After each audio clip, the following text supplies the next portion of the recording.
Guys, good morning mga buddy. Dito na naman po tayo sa rig sa disyerto, kung saan dito po ang ating trabaho. Ito po, nakaharap po ako ngayon sa rig mast. Ito po yung tinatawag namin na rig mast, na kung saan kasama ko si Haring Araw. Napakaganda po ng umaga natin, guys, lalong lalo na binigyan tayo ng panibagong hininga ng ating Panginoong Diyos, at tayo ay magpasalamat sa araw na ito. At sana sa araw na ito, guys, ang kalooban pa rin ng Diyos ang masusunod sa ating buhay, at lahat ng kanyang pagpapala ay ibubuhos sa ating nananampalataya sa kanya, mga buddy. Napakagandang pagmasdan ang araw na ito, umagang ito, mga buddy, dahil umpisa na naman po ang aming trabaho, puno ng challenges, kasi lingid po sa ating kaalaman, mga buddy, pag sa rig po tayo nagtatrabaho, mabibigat po talaga ang ating kinakarga, around 60 tons, 100 tons, 80 tons, 40 tons, yung mga ganun na bigat, mga buddy, kasi mahaba po yung mahaba po yung truck natin, yung ating trailer, yung ating lowboy, mahaba po, extended 4 axle, pero may mas mahaba pa sa mga ginagamit natin. Mayroon pang mga 7 axle, 6 axle. At bago tayo magsimula sa ating trabaho, ating gawain, tayo po ay magpasalamat lagi sa ating Panginoon, dahil binigyan po tayo ng panibagong umaga sa ating buhay, mga buddy. So ayan po, sa nakikita ninyo, hindi pa po nag mask down, siguro hindi pa release ang rig ngayon. So guys, itong rig mask na ito nakatayo, tutumbahin nila yan, tapos yan naman ay ililipat namin sa panibagong location. Yung nakaharap sa akin, yung kaharap nyo, akala nyo tower, pero ano yan, drilling yan. Mayroon yang butas sa baba niyan, may butas yan, naghuhukay ng oil, kasi nasa oil drilling po pala kami. Hindi ko nabanggit kanina, nasa oil drilling po kami. At yan po ang trabaho namin, paglipat-lipat ng mga kagamitan, kung saan po yung mga butas, yun, doon po namin dadalhin. Gaano man kahirap minsan yung kalsada, kailangan naming mai na dala doon, mai-transfer doon, mailipat doon yung namin, yung mga materialis sa rig.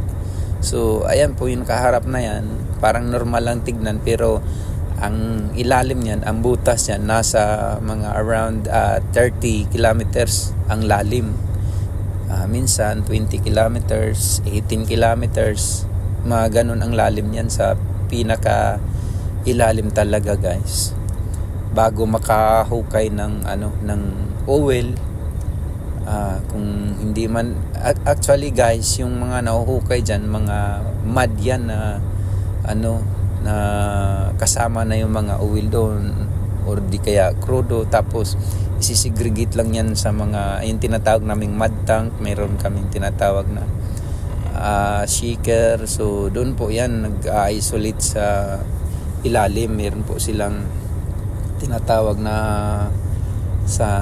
sa loob po ng mga mud tank na yan, meron po yung mga isolation, mga segregation, guys, kung hindi ako nagkamali sa aking English. So ito po guys, umpisa na po kami sa aming trabaho. So pagmasdan nyo na lang po ang umagang ito, ang napakagandang umagang ito.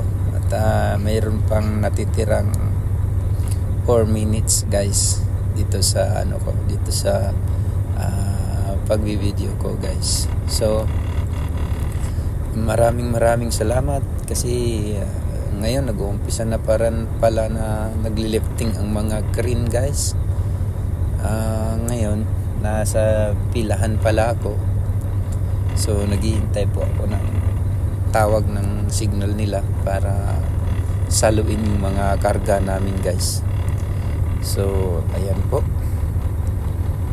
maraming salamat sa ating lahat, lalong lalo na sa aking mga tagapagsubaybay sa aking YouTube channel. Don't forget to subscribe mga guys, mga buddy, para meron po tayo mga konting update lang naman sa ating mga YouTube, para ma-update din po kayo kung ano yung mga latest upload ko na minsan nakaka-intense, minsan talaga guys parang hindi kapanipaniwala yung mga kinakarga namin kasi yung mga unit namin guys mga luma na din, kaya minsan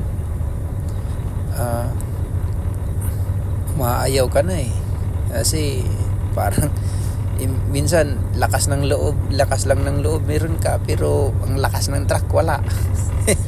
Kaya minsan talaga nakaka-intense yung trabaho namin kasi konting pagkakamali lang guys sa disyerto, sigurado sa baba ka pupulutin guys, kasama mo pa yung mabibigat na karga mo. Kaya talagang doble ingat talaga kami dito guys, safety first talaga pagdating sa mga rig sa disyerto, kasi mahirap po yung minsan yung dinadaanan namin ahon lusong. So ayan, kaya lagi ako nagpapasalamat sa Diyos guys na binibigyan tayo ng panibagong umaga sa ating trabaho, lalong lalo na guys dito sa disyerto. So minsan talaga maharap ka sa mga pagsubok. Para sa akin naman, pinagpapasalamat ko yan sa Diyos yung mga pagsubok na yan, kasi kung hindi dahil sa pagsubok na yan, hindi tayo magiging malakas, matatag. Kaya dapat talagang harapin natin yan ng buong lakas guys, yung mga challenges na yan. Dati talagang iniisip ko hindi ko yata kaya ang trabaho ko kasi mabigat tsaka mahaba yung mga trailer guys. So buti naman ngayon at nakapag-move na ako doon sa mga na yun, sa mga challenges na yun. So sa akin parang na lang guys, normal na lang sa araw-araw na trabaho dito sa rig, normal na lang yung mga nangyayari, mabigat man, magaan man minsan, mahirap man yung dinadaanan namin.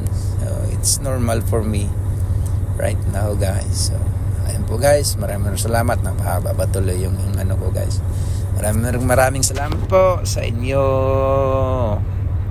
maraming salamat. Thank you guys, thank you, and God bless us all.